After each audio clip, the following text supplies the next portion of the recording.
भाव 15% तक चढ़े हैं, ऐसी काफ़ी सारी रिपोर्ट्स के थ्रू जाना जा रहा है। ऐसे में आने वाले समय में कीमतों को लेकर क्या स्थिति है, मॉनसून से लेकर मांग तक क्या नज़रिया है, इन सब पर बात करने के लिए हमारे साथ हैं solvent extractor association of India के ईडी डॉक्टर बीवी मेहता। मिस्टर मेहता, हाय, बहुत शुक्रिया समय निकालने के लिए। सबसे पहले तो मैं आपकी सरसों की रिपोर्ट पढ़ रही थी, जहाँ पर फाइनल नंबर्स अब यहाँ पर आते हुए नजर आए हैं। इससे पहले कि हम प्राइसेस पे जाएं और किसी और खाने के तेल पर जाएं, उसी पर आपसे चर्चा करना चाहेंगे। अब फाइनल नंबर्स आ चुके हैं, ज़्यादा ही हैं, क्या हैं ये नंबर्स सबसे पहले? और काफ़ी सारी रिपोर्ट्स ये भी जताती हैं कि किसान अब नहीं बेच रहे हैं सरसों जब तक प्राइसेस यहाँ पर इंप्रूव नहीं होते। कैसे देखते हैं आप ओवरऑल सरसों की मार्केट? देखिए, पहले तो जो क्रॉप नंबर निकाला था कुछ 120 लाख के, जो मार्च में था, मार्च अप्रैल में। अभी जो बाद में जो हीट पड़ी उसके वजह से ईल्ड के काफी कमजोरी हुई, खास करके राजस्थान, एमपी और हरियाणा में। तो total crop we revised downward by about 5 lakhs. Now we stand at about 115.8 lakh tonne compare to 120.8 lakh earlier. तो 5 लाख का क्रॉप नीचे किया है। जहां तक का किसान का सवाल है, अगर आप देखें तो अराइवल स्लो डाउन हुआ है। उसके दो रीजन है। एक तो क्रॉप नंबर कम है, दूसरा नाफेड हाफ ने कम से 27-28 लाख टन माल ले लिया, उसके गोडाउन में चला गया है। और तीसरा, अभी लास्ट एक महीने में जो प्राइस ऊपर जा रही है, जो बिलो एमएसपी था 5,650 से नीचे 5,400 था, आज 6,200 हो गया पर क्विंटल। तो किसान भी ऐसा सोचता है, भाई क्यों मैं आज बेचूं, इतनी जरूर भाव ऊपर, अभी फिर से ऊपर जाने की शुरुआत हो गई है, तो बेटर आई सेल स्लो। जब भी भाव गिरते तो जल्दी बेचते हैं, और अभी भाव ऊपर चल रहा है तो किसान की भी एक मनोवृत्ति ऐसी रहती है कि जब भी भाव ऊपर जाता है तो धीरे धीरे बेचता है, कभी एक साथ में नहीं बेचता है। तो दो तीन रीजन है। एक तो क्रॉप नंबर कम हुआ है, ट्रेड में तो और भी नीचे बोल रहा है, पर ये तो हमारी जो purely on the survey base पे है, साइंटिफिक सर्वे करके उसका निकाला है। दूसरा, जो एरावेल स्लो डाउन हुआ है, वो भी एक बैरोमीटर। एंड तीसरा ये है कि प्राइस ऊपर जा रही है उसके वजह से। हाँ जी मैम। तो ये तो बात हुई सरसों की, जहां पर फसल हल्की सी कम है, ऑफ कोर्स पिछले साल के मुकाबले ज़्यादा है, साथ ही साथ आवक कम हुई है, किसान होल्ड भी कर रहे हैं और फाइनली भाव यहां पर एमएसपी के ऊपर आए हैं बहुत समय तक डिस्ट्रेस रहने के बाद। लेकिन सिर्फ सरसों की बात नहीं है, अंतर्राष्ट्रीय बाजारों में भी हम देख रहे हैं कि बाकी खाने के तेल के प्राइसेस भी ऊपर गए हैं। चाहे हम सोयाबीन की बात करें, सनफ्लावर की बात करें, यहाँ पर भी बढ़त देखने को मिली है। बात अगर पाम की जाए तो अपने लोज से हमने यहाँ पर भी बढ़त आते हुए देखी है। माना यह जा रहा है कि अर्जेंटीना और ब्राज़ील में यहाँ पर सप्लाई कम होने की बात है, जो सप्लाईज हैं वो ओवरऑल यहाँ पर घटती हुई नजर आई हैं। इंडियन मार्केट्स की स्थिति इस लिहाज से आप कैसे देखते हैं? पहले तो जो एक रिपोर्ट आई है कि 15% एडिबल ऑयल की प्राइस बढ़ गई, वो जनरलाइज नहीं है। खाली सोयाबीन और सनफ्लावर के रेट बढ़े हैं, जी। पाम के रेट नहीं बढ़े। अगर आप देखें एक महीने में पाम फक्त $25 ही बढ़ा है, करेक्ट।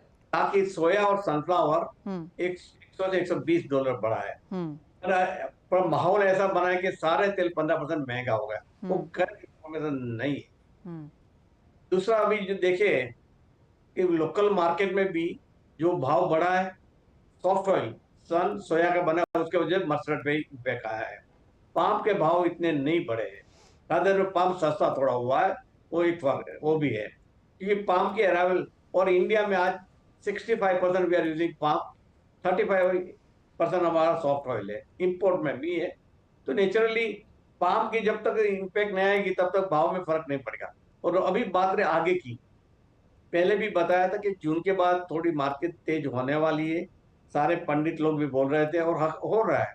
और ये वो एक अच्छा भी है, अभी सोइंग का वक्त आ रहा है। अगर थोड़े दाम तेज हो गए, किसान को भी तो एनकरेजमेंट मिलेगी और ज्यादा सोइंग करेगी। नहीं तो एमएस के बिलो जो भी मसला चल रहा था, तो ऐसा लगता था कि इस साल किसान खरीफ में भी सोयाबीन या तो ग्राउंडनट छोड़ के दूसरे और ऑयल सीड में चले जाएंगे। और सोयाबीन में तो किसान ने मार खाया है, किसान ने। हो सकता है इस बार सोयाबीन का क्रॉप कम है। खासकर आज ही मेरी बात होती गुजरात में, कि गुजरात में ग्राउंडनट का भाव एक रेट बढ़ने वाला है, और सोयाबीन जो लाकर 2-2.5 लाख एकड़ हुआ है सोयाबीन का गुजरात में, वो वहां से लोग वापस आ रहे हैं कि सोयाबीन में एक्सपेक्टेशन था, वो रेट नहीं मिला है।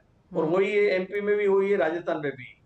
तो अगर उसके चॉइस है तो सोयाबीन से थोड़ा शिफ्ट होके दूसरे क्रॉप में, जैसे तुअर है, पल्सिस में, उसमें चले जाएंगे। जी हाँ, मैं एक्चुअली मिस्टर मेहता कुछ कॉटन के व्यापारियों से भी यहाँ पर बात कर रही थी और वो भी कह रहे थे कि जिन किसानों से उनकी बात हो रही है तो कॉटन वाले लोग भी यहाँ पर ग्राउंडनट में जा रहे हैं, तो क्लियरली ग्राउंडनट में ज़्यादा यहाँ पर प्रॉफिट इस बार लोगों को देखने को मिल रहा है। अगर हम फॉरवर्ड मंथ्स की यहाँ पर बात करें मिस्टर मेहता, तो ऑफकोर्स काफ़ी सारा सस्ता ऑयल इंडियन मार्केट्स में आया है और अगर प्राइसेस बढ़ रहे हैं तो आई एम अज्यूमिंग कि इंडियन इंपोर्टर्स के लिए भी फायदे की बात है ये। लेकिन अब जिस तरह के प्राइसेस हैं, आपको लगता है इन प्राइसेस पर भी अच्छा खासा इंपोर्ट होने की एक्सपेक्टेशन है? नहीं, देखिए, अगर मई महीने का कल हमारा डेटा भी रिलीज हो गया, कम से कम 15 लाख टन मई महीने में इंपोर्ट हुआ है। ओके। तो भी एक प्रेशर डालेगी जो लोकल प्राइस पे अभी चल रही है, जब भी डेटा बाहर आ जाएगी, एक कम से कम 45% ज्यादा आया लास्ट ईयर अगले महीने प्रीवियस मंथ से।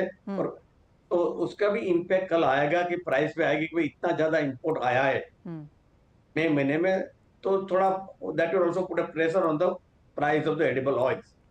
आप कह रहे हैं 45% मंथ ऑन मंथ ज्यादा आया है? प्रीवियस मंथ से, अप्रैल के महीने से 45% मई में ज्यादा इंपोर्ट आया है? हाँ जी।